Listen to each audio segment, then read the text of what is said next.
under its control. That airfield is now becoming defunct. My question to the Honorable Minister is whether the Civil Aviation Ministry will take adequate steps to take control of this airfield from the defense and utilize it for civilian purpose. Honorable Speaker, sir, like the Honorable Member has mentioned, the Charbatiya airspace is currently with the Aviation Research Center. And from the Civil Aviation Department, under the leadership of our Honorable Prime Minister, we want to expand the airport network as much as possible. जितने ज़्यादा बन जाए उतना अच्छा है हमारे लिए. But when it comes to these airports being operated or owned by certain different institutions, once the institution agrees to let it operate for civilian operations, only then we come into the picture, sir. So I understand the request coming in from the Honorable Member, but I would say that if the state also comes in, and if the state and obviously the Aviation Research Center, जिसके पास अभी ये airport है, if they agree to run for civilian operations, then the Ministry of Civil Aviation will go ahead with the proposal, sir. माननीय मंत्री जी. So just a clarification here. With the development of technology, now Aviation Resource Center is being operated in and around Delhi. So that airfield is slowly becoming defunct. Not a single aircraft is being operated for last 3 years. My second supplementary, sir, is International Civil Aviation Organization, ICAO study shows that the air connectivity has an economic multiplier of 3.25 and employment multiplier of 6.1. My question is, will the minister let us understand the total increase in operational airports since 2014, the impact of widespread and affordable air travel on general population from Tier 2 and Tier 3 cities? Sir, I will give you a general picture from 2014. What were 74 airports in 2014? Now, in the last 10 years, we have expanded the whole airport network to 157 airports, sir. And I can proudly say that India has reached that passenger capacity limit where they have crossed 5 lakh passengers in one single day. This is a great achievement and a great milestone for the Ministry of Civil Aviation, and we take great pride in that. With the improvement of the network, we have created, the more number of passengers have come into this air travel network, sir. And Honorable Member has specifically asked regarding the job creation multiplier and the economic multiplier. The numbers have already been mentioned, but one important statistic that I would like to give, sir, if you look at the Chennai Airport is being built in 1350 acres, and the daily passenger movement is 72,000 there. And for 72,000 people moving every day, the kind of job creation Chennai creates today is 20,000 direct jobs. And with the multiplier effect, so one direct job being created in aviation sector results in up to 6 more jobs, either direct or indirect, within the aviation network, sir. And if the ICAO studies the multiplier effect, which is 6.7, in countries like India, the multiplier effect can go up to 15. So if I'm saying 20,000 jobs being created in Chennai Airport itself, the indirect jobs can be up to 1.2 lakhs to 3 lakh jobs. So you can imagine with the number of passenger movement that is happening in all the airports, and we have created 80 airports, sir, in these Tier 2 and Tier 3 city networks. So when the passenger movement is there, obviously the job creation also subsequently will happen. And for the specific figure, I'll give it in writing to the Honorable Member, sir. P P Chaudhary ji. धन्यवाद अध्यक्ष महोदय जी. मैं धन्यवाद देना चाहूंगा मंत्री जी को, प्रधानमंत्री मोदी जी को, कि आरसीएस फ्लाइट और उड़ान योजना के तहत में पिछले 10 सालों में जो प्रोग्रेस हुई है वो अपने आप में सराहनीय है. और जो मंत्री जी ने जवाब दिया है कि सोजत में, पाली जिले के सोजत में, मेरे लोकसभा क्षेत्र में एयर स्ट्रिप अवेलेबल है, लेकिन ये अनसर्ड एयर स्ट्रिप है उड़ान डॉक्यूमेंट के तहत में, और 5 राउंड में भी वहाँ पर कोई प्रपोजल नहीं आए.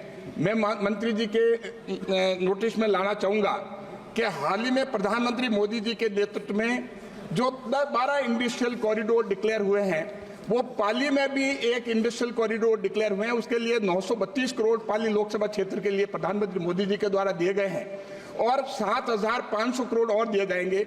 तो अगर जो आपने 5 राउंड लिए हैं, तो मैं माननीय मंत्री जी से पूछना चाहूंगा, क्या ये प्रपोजल जो है, आपका बिडिंग प्रोसेस जो है, ये कंटिन्यूस प्रोसेस है या इस प्रोसेस को आप क्लोज कर देंगे?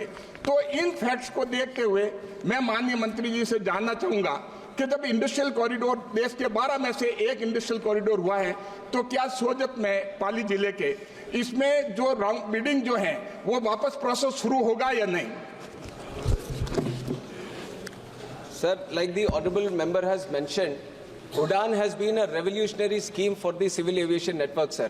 Under the UDAN scheme, whatever unserved or underserved airports are there, the only way we could invite the airlines to run some routes from the airports was giving viability gap funding, and this was happening through the UDAN scheme. उड़े देश का आम नागरिक, यही सोच थी sir हमारी प्रधानमंत्री नरेंद्र मोदी जी की कि आम नागरिक, हमारे देश का जो आम जनता है वो भी हवाई जहाज से ट्रैवल करे, उसको सही करने का काम ये उड़ान के तहत हमने किया है सर। और जो ये पाली का है, हमने आइडेंटिफाई किया है कि सोजत एयर स्ट्रिप पाली में है। पाली एक जैसे कि माननीय सांसद जी ने बताया कि एक स्ट्रैटेजिक लोकेशन है, अभी इंडस्ट्रियल हब भी वहां पे बनने वाला है, तो जरूर वहां पे एयर कनेक्टिविटी उस जगह की इकोनॉमिक एक्टिविटी को भी बढ़ावा देने के लिए बहुत उपयोग रहेगा।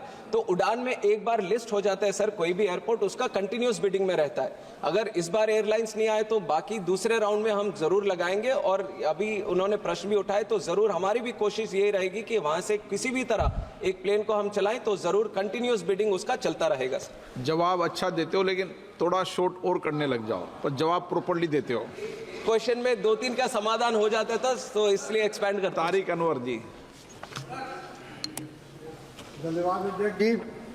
रोज मेरा नहीं। मंत्री जी से स्पेसिफिक क्वेश्चन बिहार को लेकर है कि बिहार में बिना सेवा वाले हवाई अड्डों में के विकास के लिए सरकार की योजनाएं रीजनल कनेक्टिविटी स्कीम और उड़ान के तहत क्या है, और साथ ही ये बताने की कृपा करेंगे मंत्री महोदय कि क्या कटिहार RCS मार्ग को उड़ान 3 के तहत बोली लगाने के लिए प्रस्तावित किया गया है? यदि हाँ, तो कटिहार हवाई अड्डा जो हमारा क्षेत्र है, के संसदीय क्षेत्र है, का कब तक चालू होने की उम्मीद है, ये जानना चाहूँगा माननीय मंत्री महोदय से। वही है पूर्णिया का भी बता देते हैं सर। पूर्णिया का तो वैसे टेंडर हमने कर दिया। हमारे मंत्री महोदय भी जबरदस्त हैं। इतना बताता हूं कि बैठे बैठे व्यक्ति का जवाब मत दो, पर देते ही देते हैं। अब आप देने की आदत पड़ लो, नहीं मानते। नहीं सर, कटिहार का भी कर देंगे सर। कटिहार का we'll just verify and we'll let you know when exactly we can start the operations, and other airport in Purnia also sir, we are in the final stages। Terminal building का भी उसका वो tender अभी निकालने वाले sir. Shri Kirti Azad. धन्यवाद अध्यक्ष महोदय। मैं मंत्री जी से जानना चाहता हूं कि क्या इनके पास ऐसा कोई प्रस्ताव आया है कि दुर्गापुर में जो पश्चिम बंगाल में है उसके काजी नजरुल इस्लाम एयरपोर्ट को एक्सपेंशन की बात हुई है और अंतर्राष्ट्रीय एयरपोर्ट बनाने की बात कही गई है। वहां पर काफ़ी ज़मीन है, पहले वहां पर एयर इंडिया के फ्लाइट्स भी चला करती थी माननीय मंत्री जी। और वह देश के 5 सबसे बड़े औद्योगिक नगरों में से एक है जहां बड़े बड़े PSUs हैं, बहुत बड़े बड़े उद्योग हैं। इसलिए आवश्यकता है कि वहां यातायात को बढ़ाया जाए। उसको लेकर यदि मंत्री जी हमें कुछ जानकारी दें तो बड़ी कृपा होगी। बहुत बहुत धन्यवाद सर। दुर्गापुर में अभी तो फिलहाल 650 एकड़ का एयरपोर्ट है सर, जो अभी कोड सी एयरक्राफ्ट जो 2800 मीटर का रनवे भी है, तो काफ़ी बड़ी फ्लाइट्स भी वहाँ पे चल सकते हैं। अभी फिलहाल तो कनेक्शंस दिल्ली, हैदराबाद, बैंगलोर, मुंबई, चेन्नई के लिए है। अभी कैपेसिटी भी और है सर वही दुर्गापुर एयरपोर्ट से अभी और फ्लाइट्स चलाने की। तो अगर कोई डिमांड स्पेसिफिकली रहता है कि इस रूट्स को कनेक्ट करना है, तो हमारी मिनिस्ट्री की तरफ से कोशिश रहेगी कि तो वो रूट्स भी चलाएं। राजीव प्रताप रूडी, संक्षिप्त में पूछना। एकदम सरकार ने बड़े नीतियों के तहत 2008 के पश्चात से लेकर आज तक 21 ग्रीनफील्ड प्रोजेक्ट्स लागू किया है। हम उस राज्य से आते हैं जहां की आबादी 14 करोड़ है और एयरपोर्ट अथॉरिटी ने बिहार में एक ग्रीनफील्ड एयरपोर्ट का प्रस्ताव दिया था। और वर्तमान में जो 2 हवाई अड्डे बनाए जा रहे हैं, बीटा और पटना, जिसमें कोई ग्रीनफील्ड का और ये बड़े विमानों के उतरने की संभावना नहीं है और क्रिटिकल है। मैं सरकार से जानना चाहता हूं कि बिहार के 14 करोड़ जनता को क्या आप अपनी नीति के तहत एक ग्रीनफील्ड एयरपोर्ट जिसका प्रस्ताव आपके यहाँ लंबित है उस पर विचार करके देना चाहेंगे, क्योंकि बिहार के लोगों को पूरे भारतवर्ष में जाकर के जहाज पकड़ना पड़ता है और हम देश के 1/10वां हिस्सा है जिसको 75 वर्षों में एक भी अंतर्राष्ट्रीय सर, बिहार हमारे लिए, हमारे सरकार के लिए बहुत ही मुख्य जगह है सर। वहाँ पे बीटा जो एयरपोर्ट है उसके लिए भी हम 1500 करीब करोड़ खर्च करके सब कर रहे हैं, हर जगह कर रहे हैं। तो बीटा में भी एक नया टर्मिनल बिल्डिंग का भी हमने शिलान्यास भी किया है सर, अच्छा से किया है। पर जो माननीय सांसद जी बता रहे हैं कि वहाँ पे ग्रीनफील्ड एयरपोर्ट की भी जरूरत है और हमारी भी यही राय है सर, जितने ज़्यादा एयरपोर्ट बनेंगे उतना अच्छा है कनेक्टिविटी के लिए। तो अभी जिस तरह से पटना का एयरपोर्ट है, बीटा का एयरपोर्ट है, ये अभी इंडियन एयरफोर्स के पास है, उसको डेवलप हम कर ही रहे हैं, पर वो भी सैचुरेट हो जाएंगे। जिस तरह से एयर ट्रैफिक बढ़ता जा रहा है, पैसेंजर का नेटवर्क भी बढ़ता जा रहा है, तो बिहार जैसे शहर में जरूर ये दोनों सैचुरेट हो जाएंगे, तो एक ग्रीनफील्ड की भी आवश्यकता रहेगी। तो जैसे राज्य सरकार उसके लिए लैंड इकट्ठा करके हमें एक ग्रीनफील्ड बनाने के लिए एक साइट क्लियरेंस का भी कुछ ऐसा प्रपोजल करती है, तो जरूर उसके लिए हम आगे बढ़ेंगे। एक अच्छा है कि बहुत सारे माननीय सदस्य इस विषय पर प्रश्न पूछना चाहते हैं। एयरपोर्ट के विस्तार के प्रति लोगों की अपेक्षाएं, आकांक्षा बढ़ी है, एक अच्छे संकेत हैं। Question number 145 Shri Sougata Roy ji. Sir, question number 145। माननीय मंत्री sir, answer has been placed on the table of the house. माननीय सदस्य, I thank the young and energetic minister for his giving an honest answer, saying that 6 airports built at a cost of 5,260 crores has been handed over to private parties. I would like to know from the Honorable Minister if the name of such private party is Adani, and if so, whether they are being given any further airports to bolster their kitty. I would like an honest answer. Please, you are disturbing the minister. He is replying. What is this? please. Whether the name of the 6 concessionaires is Adani, and whether they are being given any further airports for their benefit.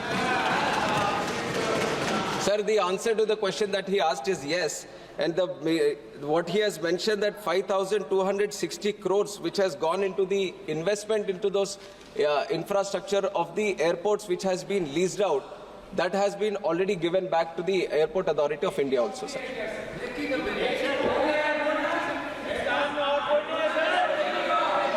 माननीय सदस्य, Sir, देश में सब पारदर्शी तरीके से होता है। Sir, I asked a simple question, not a complicated question. Is as to who these 6 airports were given to. The minister is very intelligent. He has skirted the question. Okay, Maanyaman. Now my question comes now. Actually, you may know that the Niti Aayog and the Department of Economic Affairs, they had recommended that not more than 2 airports to the same entity should be given. Now with this 6 airports, the total number of airports in the Adani kitty becomes 8, including the Mumbai airport, which they obtained at gunpoint. माननीय मंत्री जी, Now, sir, my question. Question हो गया आपका। Let me formulate the question. I want to know, and I may say that workers in all these airports opposed the privatization. माननीय मंत्री जी, Sir. Earlier, अब Kolkata and I'll answer, Chennai. sir. Sir, Sir, in terms of intelligence, I can't compete with the honorable senior member of the House. He has asked a very simple question. I have answered it very, very simply only, sir. And when it comes to the question that he is answering right now, I'm answering the question only. Why? आप उनका जवाब You they already लीजिए। done it. I've answered it. You already done it. I've answered the question also. Sir, when he talks about Department of Expenditure, Economic Affairs, mentioning it, it is totally false, sir, and it does not arise also. It does not arise also. Niti Aayog also. I'm just mentioning the point why it does not arise in this case, because when the leasing out of these airports happened, sir, a thorough process was followed. And empowered group of दादा सुन लीजिए उसके बाद you can ask if you want. Sir, when this whole leasing of these 6 airports was done, an empowered group of secretaries, EGOS, was also formed. And who was heading this EGOS? He was the CEO of Niti Aayog, and the Department of Economic Affairs secretary was part of that. When all these peoples were part of the EGOS only, where does the point come that they were opposing this thing? So there was no reason or that. A thorough, competitive, transparent bidding process was done for leasing out of this airport. So whatever the member is saying is wild allegations, sir. There is no fact in all of that. Anurag Thakur ji. माननीय अध्यक्ष जी, मैं तो इतना ही मुझे अब सवाल नहीं पूछना क्योंकि माननीय मंत्री जी ने उत्तर दे दिया है। ओके। और बहुत स्पष्टता से उत्तर दिया कि बिडिंग जो हुई बड़ी ट्रांसपेरेंट तरीके से हुई और इसमें कोई सवाल ही खड़ा नहीं होता, लेकिन केवल पैसेंजर खड़े करना एक आदत सी बन गई है। क्वेश्चन नंबर 1463 दुष्यंत सिंह जी, आप जो एक मिनट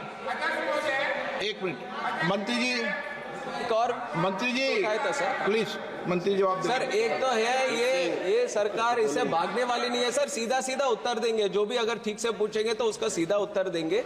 उन्होंने एक और विषय भी उठाया था कि एम्प्लॉइज ने भी इसका विरोध किया था। ये भी बिल्कुल होने के कोई संभावना नहीं है sir. Airport authority of India के पास जब ये एयरपोर्ट्स थे तो एक क्लॉज भी है कि 3 साल तक ये एयरपोर्ट अथॉरिटी के एम्प्लॉइज को उसमें से 60% को जो ये कंसेशनर है जो ऑपरेट करेगा, मेंटेन करेगा एयरपोर्ट को, 60% they can retain it to them, and if they are not retained, if the retainment is not possible, then they can come back to, they are with the AI only, all are with the AI only, nobody is losing their jobs, so there is no reason for anyone to be afraid कि ये leasing पे जा रहा है तो हमारे ये नौकरी का क्या होगा। सब कायम है सर, जिनको जो ये प्राइवेट ये ऑपरेटर के पास जाना है वो जा सकते हैं, नहीं तो एयरपोर्ट अथॉरिटी के पास ही है, तो कोई उनके नौकरी के बारे में किसी ने विरोध करने की कोई संभावना इसमें नहीं है sir. Question number 146 Dushyant Singh ji. Question number 146 sir. माननीय मंत्री जी,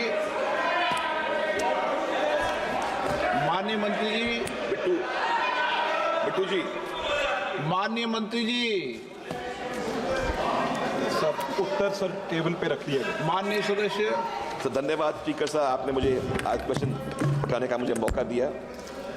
sir, our honourable prime minister Shri Narendra Modi ji का सोच है कि फूड प्रोसेसिंग इंडस्ट्री को आगे बढ़ावा दिया जाए और production linked incentive scheme for food processing में उन्होंने 21, 22, 26, 27 तक 10,900 करोड़ रुपए दिए थे।